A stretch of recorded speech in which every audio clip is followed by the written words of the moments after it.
ഇനി നമുക്ക് കുറച്ച് നെല്ലിക്ക അച്ചാറിട്ടാലോ. അതിനായിട്ട് നെല്ലിക്കയെല്ലാം നന്നായിട്ട് കഴുകിയതിന് ശേഷം ഒരു 5 മിനിറ്റ് ആവി കയറ്റിയെടുക്കുക. അതിൻ്റെ ചൂടൊക്കെ ഒന്ന് മാറിക്കഴിഞ്ഞ് കഴിയുമ്പോഴത്തേക്കും ഈ ഒരു വലുപ്പത്തിൽ കട്ട് ചെയ്തെടുക്കാം. ഇനി ഇതിലേക്ക് ആവശ്യമായിട്ടുള്ള ഇഞ്ചി, വെളുത്തുള്ളി, കറിവേപ്പില ഇവയെല്ലാം എടുത്ത് വയ്ക്കുക.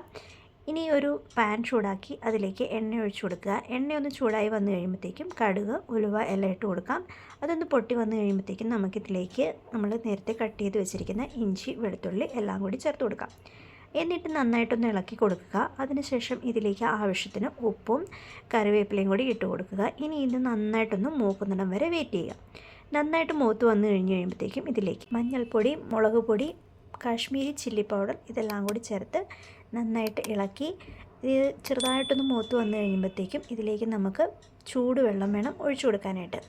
ചൂടുവെള്ളം ഒഴിച്ചതിന് ശേഷം ഈ മസാലകളുടെയൊക്കെ ഒരു പച്ചച്ചവ മാറുന്നിടം വരെ ഇളക്കി കൊടുക്കാം.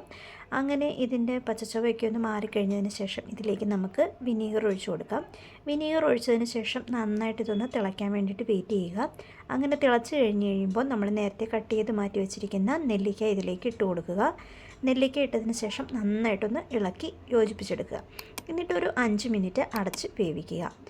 അങ്ങനെ നല്ല ടേസ്റ്റി ആയിട്ടുള്ള നെല്ലിക്ക അച്ചാർ ഇവിടെ റെഡി ആയിട്ടുണ്ട്.